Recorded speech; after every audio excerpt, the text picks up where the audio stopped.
Right, Leon Edwards, thanks so much for joining us on Sky Sports. How you doing, man? I'm good, thank you. How are you? Yeah, I'm all right. We're catching you. You're still in the UK before you fly out for your big fight with Nate Diaz on June 12th. Leon, want to make a bet here, knowing the luck you've had over the last 15 months or so. There's no way your flight is not getting delayed slightly. Don't say that now. Don't put no more bad luck on me, man. I had a rough year and a half, So, I think it'd be a smooth sailing from here. I truly believe that, So we'll see. Good. Well, I hope If so. not, if not, I'm blaming you. Yeah. Look, you've had so many postponements, cancellations, things just not going quite right. When you get this close to a fight and your phone rings, is there a small part of you that's thinking, oh, this better not be another one? As soon as the manager phoned me, every time he phones me, we're like, oh God, what is it? What is it? Was like, so far it's been good, so good. Like I said, we're 2 weeks away tomorrow, so it's not long. I'm in shape. I'm ready, and I cannot wait for it. Good. Well, let's think about maybe the positives of the kind of the time you've been through. Mentally, what have you learned about yourself, or maybe what have you developed over this time when it's been so much uncertainty? Um, I've learned what I've already know. That I'm mentally strong. I've been through worse. So I was control what I could control. I can control showing up to the gym. I can control working hard. I can control staying focused. And that's what I did over the last year and a half. Like I said, it's been many ups and downs.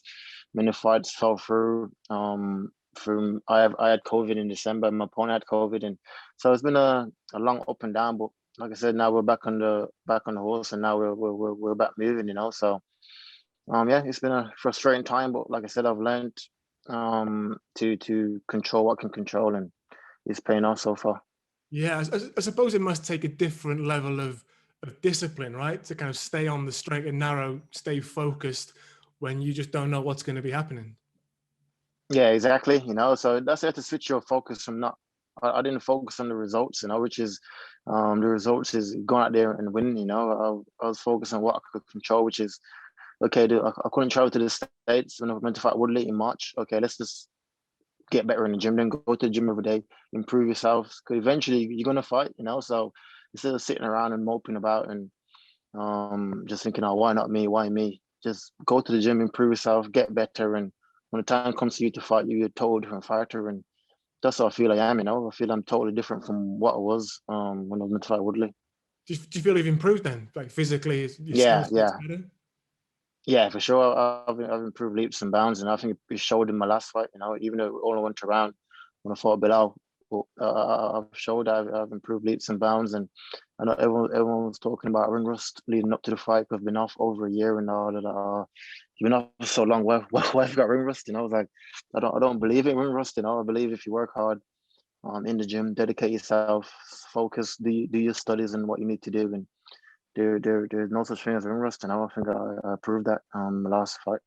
You've had so many kind of ups and downs, not just recently, but you've kind of come at this career on your own path, as it was. So Yeah. I suppose if things started going smoothly, your life as well away from the UFC probably wouldn't feel right, would it? Yeah, exactly. It wouldn't feel the norm. Like I said, I've learned to live with trials and tribulations, and it's become a norm now. I know how to handle it. I know it takes things in my stride, and I know how to stay focused even under all that. So yeah, I always, like I said, I embrace it now. Anything goes wrong, is what it is. I like I said, I'm a man of God. I believe what's meant for you is meant for you, and as long as you stay focused, you get it, and that's it. Great attitude. No fights in 2020, but you were out in March. We'll talk about the Belal Muhammad fight in a moment, but I wanted to ask you about something you said. I think it was straight after the fight, and you said you've been watching some Marvin Hagler fights ahead of that. Always curious with this with fighters. Do you have to be careful about the sorts of things, particularly other fighters, that you watch in the build-up to a fight, just in case they kind of influence you and can have an effect on your style, even if it's like subconscious, you're not really aware of it? Yeah. A little bit. I wasn't really watching him for his. Obviously, he's got great style and great box. He's one of my favorite boxers. You know, I was more watching him from his mental outlook on the game and how he look at boxing. And he was in like a similar situation as me. You know, like he went years, think that without having a world title shot. You know, they weren't giving him his respect what he deserved. And once he got the opportunity to show the world that he's the best, he showed them and proved to them. And from there, the fans and everyone and the media got behind him and fell in love with him. You know, so I was watching him all fight week leading up to Belal, and it was weird. Even before I was leaving for the arena, I was in my coach's room as well, watching like his documentary, and went back to my room to pack my bags to get ready to leave to the arena. And my coach messaged me like, you know, no, he died. I was like, you ain't about, he ain't dead. He's like, yeah, he just died. I was like, what? I was like, it was a crazy thing, you know. And but like I said, he's one of my favorite boxers, and he's mentally solid, and he's a great fighter. It's spooky, that, isn't it?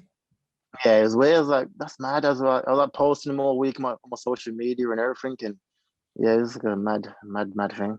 But do you have to be careful about the other sort of things you might watch? I'm just thinking from my perspective. Sorry to throw this in. Yeah, If I'm playing no, it's okay. if I'm playing a game of football and I watch Yeah, highlights of Roy Keane before I play, I'm going to go out there and I'm going to fly into yeah, tackles. I'm going to kick people. I'm going to be super aggressive. You know, it's going to be a yeah, nightmare. I'm going to hurt myself basically. So yeah. is there anything like that with fighters? Does that come into? I think some fighters, not me. You know, like I said, it depends what fight it is and what the reason I'm watching it for. I might be watching it different boxes for different reasons. You know, I might be watching him because he throw how does he set up his left hook. You know, and I might be watching it because of that, and I might want to copy, see how he set his up to set my one up like that. You know, so it all depends on what fight it is and what the scenario is. Not surprisingly, the way you approach fights is different from how I play five-a-side. Right, got it. Um, Look, you did get around at a few seconds in the fight with Belal. How did it feel? Because you look fantastic. It was super sharp. Yeah. Yeah, it felt good. It felt. I know leading up to the fight, everyone talking about ring rust. You know, because I've been out for so long, and like the whole build up around the fight was, oh, it's been out for so long. What if there's ring rust? And I always said that I didn't believe in ring rust. You know, I believe if you dedicate yourself in the gym every day and work hard every day, do your studies that you need to do, and the result will show. You know, and I think that's what it did. I think ring rust will play a part if you're, let's say I was partying for a year and getting fat and drinking and partying every day, and then so suddenly you got a fight coming up, have to get in shape again, and then you probably get ring rust. You know, but since the fight got cancelled with Woodley in March, I've been in the gym every day, improving. And just getting better. So yeah, I didn't believe in it, and I showed it. Do you still think it was? Were you glad to go through the process of a fight before? And no disrespect to Belal here, but before Yeah. moving on to a kind of more high-profile fight, as it was. Yeah, for sure. You know, it was good to go back around, be back around fight week, be back around my team, be back around cutting weight, making weight, and be back around going backstage and ready to walk out for a fight. So yeah, I think it did good, you know, just to be back in the environment. Like I said, when I went there, it felt like I fought like a couple months ago. It felt normal. It felt natural. You know, I didn't feel like over anxious or nothing. You know, I felt this is what I do every day. This is what I love to do, and couldn't wait to go out there and show the world my improvements. After the fight, you were asked, "What do you want next?" And you were unequivocal. You said, "I want the title fight next." That obviously hasn't happened. Yeah. From your perspective, Yeah. why is that? Probably the fight ended, you know. Ended with the eye poke. Like I've been out for over a year, so that's probably played a part. Played a part in it, you know. So yeah, I think after I go out there now and beat Nate Diaz, defeat Nate Diaz, he's a big name in the sport. They hold him in high regards, and when I go out there and put a stamp on it and show them that I deserve the title shot, I believe it's next. You know, that'd been fights, 9 fights in a row. That's the third most in the history of the promotion. You know, in welterweight is GSP. Well, Usman's number one now, but now it's Usman, GSP, and then me. You know, so yeah, I believe after June the 12th, I deserve a title shot. I will get my title shot. No, it's understood that Colby's going to be next to get the shot with Kamaru. Have you had to sort of just make peace with that? You know, there's no point of you getting angry and bitter about it, is there? Nah. I don't think he deserves it, to be honest. No, he's fought one person, Woodley, before ending the injury, and now it's like, okay, I want a title shot. After I've been here years, racked up 8-fight win streak and everything, can work my way back up to where I truly deserve a title shot. It's just a weird thing, you know, to be. But let's see. Like I said, I go out there. I'll put Nate away. I'll win the fight, and then I'll call for my title shot. And I think the fans will want to see that, and we'll see. Okay, tell us how this works, because from the outside, one of the great things about the UFC has got going for itself is that it can pretty much make the fights they want to make. You know, they call the shots within their own organization. So how do you make contact with them to try and get a definitive understanding of what you need to do to get the title shot? From a management team, my manager handles all that, and basically we'll spoke to them about this fight. You know, it's okay. What's next after this fight? You know, this is 9 fights in a row. The kid has fought. You know, and he's beat everyone you put in front of him. What more does he need to do to guarantee he gets a title shot next? You know, but they're one of these companies that they wouldn't put it on paper like, okay, you're 100% next. You know, they'll be like, oh yeah, you're 100% next. He said, I'll go out there. I'll control what I can control. I'll hurt Nate, put Nate away. I'll put on a great performance and to make the fans want to see it, and hopefully the fans push for it, and we will get the fight made. You know. Do you think you'll have a conversation with your management as this fight gets a bit closer to say, can you just have another word there? Yeah, I want them every day. I want them every day, you know. They get the note of it now, but I want them every day. Like I said, I've earned it, you know. And like I'm saying, no, just give me a title shot just for the sake of it, because I'm beating Nate Diaz. I'm saying no, I've earned my title shot. I've beat 8 guys that they put in front of me. 8 guys, some guys that like I didn't really need to fight them, but I fought them just because, you know. Even offered to fight Hamzat when nobody wanted to fight Hamzat. I offered to fight everybody that they put in front of me, you know, and so I believe, like I said, after going out there, beating Nate Diaz, putting the final nail in the coffin, that will get me to where I want to get to, you know. So let's see how it plays out. Right then, let's talk about Diaz. We've heard about the McGregor effect, where a fight week with him is so different that opponents can sort of get lost in the bright lights, can't they? It's not the same with Diaz. He doesn't bring that same sort of attention, but he does bring something a bit different. He does everything a bit different, doesn't he? Yeah. Are you ready for that? Because, you know, there's going to be fans there. A lot of them are going to be Nate Diaz fans. Yeah, for sure. I'm 100% ready for it. You know, this is my 5th main event I'm preparing for. My 4th main event in the UFC, I think. So I've been there before. I've fought 5 rounds before. I've fought abroad before against different crowds, so I am ready. This is just another. I'm seeing it as another main event. There's no. You think you can build up in your head to think, oh, I'm fighting Nate Diaz and this and that, but it's not. It's just another fight. There's another guy that come forward to try win, and I'm gonna go forward, try win, and that's it. You know, there's no. You don't have to complicate it in your head, and I think that's what guys do. To complicate it, overthink it, and think, oh, this is a big opportunity, but it's not. If anything, it's opportunity for him to fight me. You know, I'm the one that's winning. I'm the one that's gone out there and beating these guys. Is being 4th over since 2019. You know, and so let's see. I'm focusing, like I said, going out there getting the job done. I don't overthink it. I believe I'm better anywhere the fight goes, and I'll prove that. You mentioned the 5 rounds there. So when that was announced, my instincts told me that's going to favour Nate. He's got the stamina. Everyone says that. He's so durable. He's known for his experience. He's only gone past 3 rounds twice in his career. You've put in top performances when you. I won all of them. You know, every time I went past 3 rounds, I've got better. I've won. You know, and so like I said, I think I'm judging it because they're saying he's durable. You know, but let's say I do go out there and batter him and put it the post for 3 to 4 rounds, and it does decide to switch on in the 5th round and to come alive and try put me away. It won't happen. He hasn't got the punch power to do that, you know. And if and he does fatigue. If you watch him when he gets beat and hit, he does fatigue. You know, he does slow down. He only does the fatigue when you allow him to push the pace from the start and don't give nothing back. You know, and so yeah, we'll see. We'll see. Like I said, I am prepared for any way the fight goes. I've never been stopped. He's been stopped.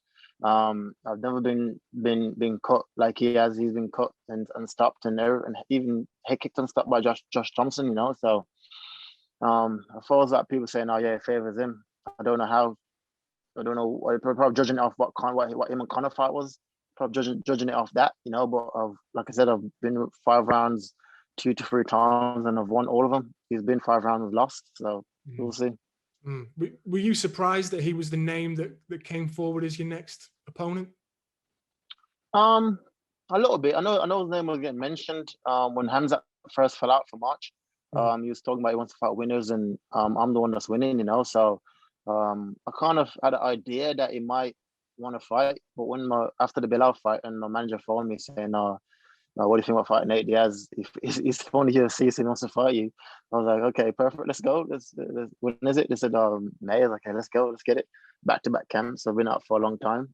Keep me in shape, keep me going, and that's it. I know you guys fought on the same card in 2015 when you fought Kamaru, Michael Johnson. Have you spent any time sort of around Nate? Got a kind of feel for what he's like as a person?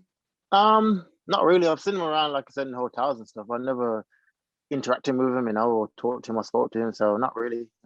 I know I think he's like some gangster and so let's see how the fight week plays out. You know, it's gonna be an entertaining fight week. Yeah. It definitely will be. You know, he does do things his own way. He's seen a lot of things, invented new ways of doing them. What do you like about what he does in the Octagon, though? What does an Octagon? I like that he is who he is. You know, he knows what he is. He knows what he's good at. He's a tough, durable, boxing jiu-jitsu player, and that's what he's been doing it since he started. You know, and he's committed to that style. You know, he's not trying to improve his wrestling, his kickboxing, or nothing. This is what I am, and this is how I'm going to go out. And you have to respect a man like that. He's been the way he is from the start. You know, through all the ups and downs in his career, all his wins and losses, he's never changed. You know, so I have to respect a man like that. Other guys that come up, they talk this game, and then they get to like a level, then they switch up and start wearing like robes and dressing different and acting different. But Nate Diaz is who he is. You know, so. It's going to be a entertaining fight week. Like I said, a fun fight week, and it's going to be a great fight, and I cannot wait for it. There we go. When we see you turn up in a Versace dressing gown. And no top on. Look, you talked about there. He has been stopped in his career. Is that what you're going to go for here? Because that would be some statement. Yeah, for sure, 100%. I'm going there to stop him now. I think that every tool in my book to stop him. But stylistically, looking at him on paper and the way we'll fight, if I go out there and be myself, I beat him. You know, so let alone going out there with a game plan and how to beat him. It's going to be a great, entertaining fight, and I cannot wait. Hey, we can't wait either. Leon, thanks for talking to us on Sky Sports. Go well in Arizona, and let's catch up with you once the smoke settles, and we'll look ahead to that title shot. Yeah. Yeah, for sure. Thank you.